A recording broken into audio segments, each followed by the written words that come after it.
Legend of the Stuffed Banana.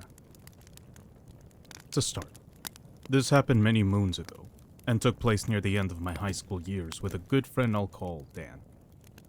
Dan and I were both unusually acquainted with hallucinogens and general mind alternates for our respective ages.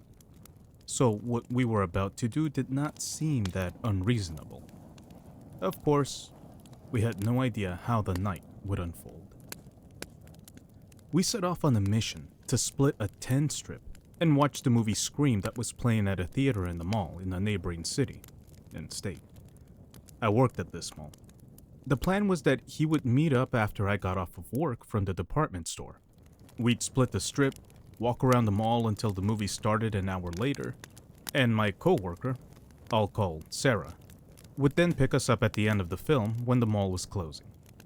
Sarah would then drive us around town for the evening, stopping by a carnival that was set up near the mall, and we would trip in joyous rapture.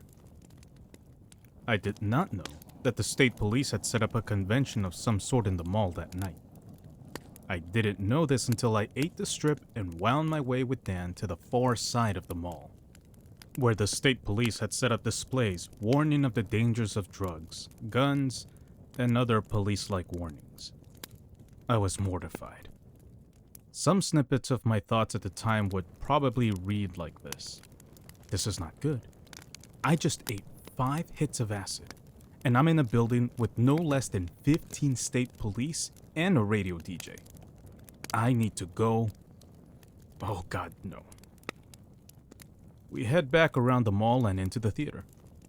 So now we're sitting in the front row of a pretty crowded mall cinema, and we're watching the movie Scream, which neither of us had seen up to this point. The shit kicks in, and I'm literally petrified. I can't breathe. I can't think.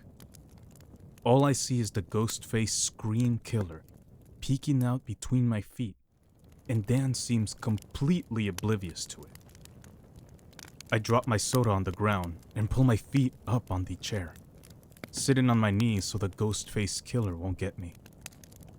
Dan is just a picture of cool. I somehow made it through the film, not moving an inch until the house lights came on.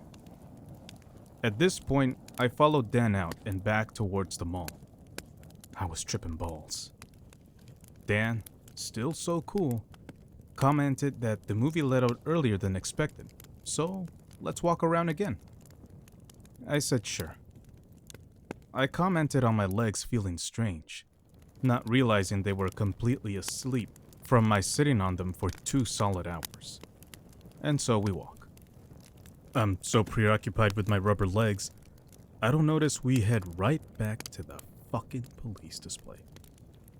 3 cops are leaning on the display table and staring at us as I am nearly clinging to Dan, and he is browsing the display of weapons made in prisons. Go ahead and pick one up, the cop said. It took a mini eternity for me to register he was speaking to me. So I grabbed the first thing in front of me, which happens to be a shank made from a toothbrush and some wooden thing sticking out of it. I just said, "This is cool." I lost a buddy to that thing. I don't think that's cool at all, actually, was the policeman's reply. All I remember seeing were thousands of pulsing, writhing worms all over the place. I wanted to vomit. Dan pulled me away, and we headed through the department store I worked in, looking for Sarah. Moving from literally one horror, Scream, to another, angry police. And now moving to me being surrounded by my coworkers while tripping my nuts off. I was not really feeling this trip if you're with me. As people said random things, I hear my name occasionally, but kept walking straight ahead, following Dan the whole time, just looking for Sarah. The colors, the amazing clarity of the store and its neon evil, the whorish looking people I work with in their makeup and fake smiles. I was very near a breakdown when Dan said, "There she is." He spotted Sarah walking out of the store and into the parking lot. I literally bolted through the store and out the door, running outside and yelling, "Hey, Sarah!"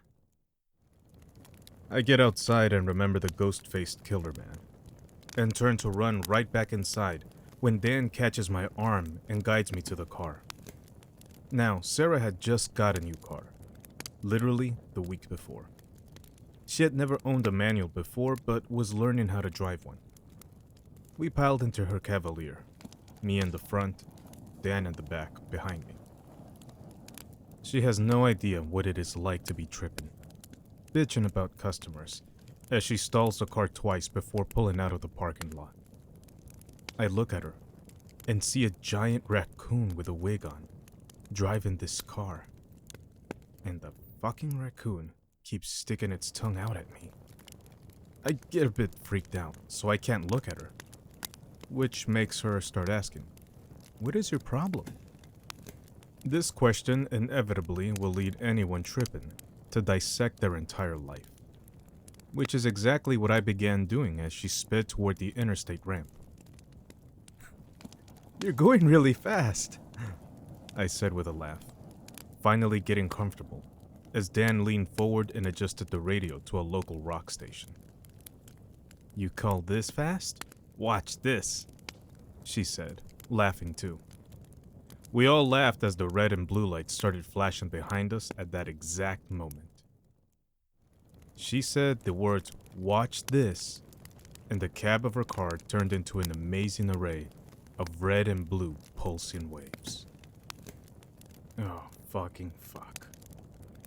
Now, I was sitting with my right foot resting on my left calf.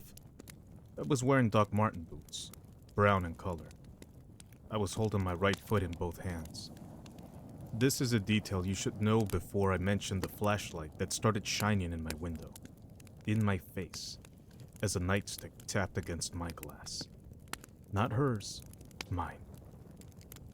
I'm just tripping, I thought to myself. I'm not really getting spotlighted by a cop. No fucking way. Dan grabbed me by my shoulder in a Vulcan death grip. "Dude, stop saying that you're tripping. Roll down your window." I was saying that shit out loud. Okay? Roll down the window. I can do that. Sarah did it for me. I was greeted with, "What's in the cup, son?" Now, I knew for a fact he wasn't talking to me. I had no cup. I had nothing that could hold liquid, so I am gonna sit here and not say a word. "I said, what is in the cup, sir?" His light was shining on the foot I was holding in my hands. "It's not a cup. It's my foot. I can't drink if it's a foot, so I haven't done any drinking." Those were my exact words. I will never forget them as long as I live. I was convinced this police officer was Deputy Dewey from Scream. The police left us alone after giving Sarah a nice fat ticket for speeding 20 miles above speed limit. She was in tears, but proceeded to take us to the carnival. I just wanted to go home. I wanted to never, ever, ever come out of my room again. So, we get to the carnival. The definition of pure fear, already established well for me that night, was now truly revealed. Enormous inflated clowns, cheap blinking yellow lights, dozens of people meandering about, nothing to do but stare at the people coming in. Grating sounds from the rides that were bound to break apart at the slightest breeze. Dan told me I needed to relax, and instructed me to sit at a picnic table while he got us drinks. Sarah was bitching to someone she went to school with about her ticket, and she was crying hard. Okay, I can sit still. I sit at the table watching people walk past me, some with cotton candy, some with giant cheap stuffed animals. I wish I had a stuffed animal, I thought to myself. And then I saw the little kid and the stuffed banana. This kid, all of 3 years old, walked by holding up this great stuffed banana. He held it out to me. I swear he did. Assuming he heard my wish for a stuffed animal, I took it. He began to scream loudly. I panicked. What follows panic when tripping is natural. I ran away. With the fucking stuffed banana. And the LSD. How she loves to fuck with me. Coming and going, ebbing and flowing. Just when I think I got it all under control, another tidal wave crashes into my soul. That wave decided to crash right as I was sprinting with the banana. No clue where Dan was, or Sarah for that matter. I just ran. People staring, voices yelling behind me. I just ran. And this banana, it had a face on it. And this nose like a little button sticking out of the face. It didn't look like it wanted the button sticking out like that. And before I knew it, Dan and Sarah were rushing me into the car after finding me sitting on the sidewalk, chewing the nose off of this stolen stuffed banana. Back in the car, I was contently chewing as Dan and Sarah were exchanging heated words. Sarah, it seems, was no longer going to drive us. We had to drive ourselves back home. All I saw was the flowing water of colored sounds and vibrations. And my happy little banana, with a mangled, soaking wet nose hanging by threads. The next thing I know, I'm in Dan's car. He's driving. And I know he is tripping as hard as me. He has to be. He's just a lot cooler with it all. I now had a drink that Dan bought me, and my banana that my mind was somehow linking to a tribal consciousness. I was set. Dan was not. I realized he was just as fucked up as I was, as I noticed he was driving the wrong way on a one-way road that was under construction. I pointed this out rather calmly because this banana kept telling me not to panic, that Dan needed me. So I told Dan that he was going to get us arrested very calmly, and the banana was pleased. We were all actually cool until I realized that Dan had no idea where we were or how to get us home. The banana, the drink, and all the zen in the world didn't keep me from tweaking out at this point. That's when Dan told me to pull the ashtray out of his dash. I did so. And there were 2 more 10 strips wrapped in cigarette wrappers and some joints. Do not freak on me. I agreed with him. The thought of prison can sober someone up fucking fast. I felt in my pocket and found a pack of stickers. They had State Police 911 emblazoned on them. I must have had 200 or more of these things. How I got them, I have no idea to this day. What I do remember next was Dan pulling down a heavily wooded dirt road and bringing me to a secluded hiking path and saying, "Let's walk," at around 1 in the morning. So I followed him. The banana nodded in agreement, and with him in tow, we began walking. It was a full moon in the middle of the woods, just me and Dan, tripping nuts and passing a joint back and forth. The joint, I think, is what made the banana start fucking with me. I know I heard a voice that was not Dan's coming out of the banana's mouth when he said, "Watch out for Mr. Ghostface." I became paralyzed with fear. Not for the first time that night, but probably the worst. I was surrounded in white moonlight, shining through tree branches. Everything looked like a fucking scream mask. "Don't move," I breathed. Dan stopped walking ahead of me and came back. "What is it?" "Don't move." He then turned and exclaimed, "Dude, good call," and started walking towards a tent I had not even noticed that was set up 5 feet away from me. With the moonlight, I could not tell if it was an old tent or a new tent. It looked abandoned. I noticed holes throughout it, and the banana chimed in that what I was seeing was knife marks, and the tent held the corpses of Mr. Ghostface. We walked up to the tent and I sat down on something. I wasn't paying attention. I told Dan the camp looked abandoned and we should get going. He told me he didn't think it was abandoned because I was sitting on a cooler. I opened the cooler up and stuck my hand in ice, and black tarry shit that I was convinced was blood. I ran back, Dan following me quickly. "What is it?" he asked. I held up my hand. It smelled like cake.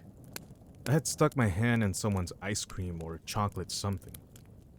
But where were the people who should be in the tent? Was this happening? We kept along the path and within minutes came into a clearing that led to a series of cliffs overlooking the river. I realized Dan had found his way back to familiar turf and had brought us to the cliffs, a local hangout where I had been many a time. Sitting 250 feet over the river, one could observe a great peace sign made of rocks on the embankment below. We climbed onto the rocks, Dan warning me to be careful. The banana had other plans.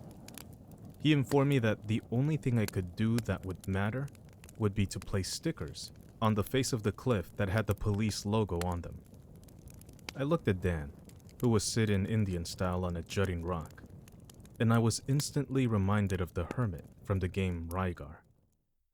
I decided not to disturb him, and went about my business of hanging over the cliff's edge and placing stickers as far as I could reach. I hung from my stomach down over the cliff and started feeling heavy. I was sliding. I remember my exact thought as I started feeling my weight shift towards my head. That fucking banana killed me. Then blind pain as my chin smashed the rock ledge and my face was dragged along the ground. Dan had leapt over, grabbed my feet, and dragged me back to safety. Neither of us said a word, yet he knew to come and help. We spent the rest of our trip exploring, chilling out, finishing another J, and letting the trip unwind before he drove me back to my house, where I climbed in through my window and slept for nearly a full day. This story taught me several things. One being that tripping can induce fear. Another being that fear is not always bad, as this will forever be my favorite trip of many, many, many trips.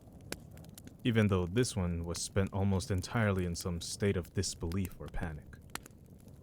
And finally, it taught me that if you find yourself tripping and wielding a stuffed banana, get a second opinion before taking any advice it may offer.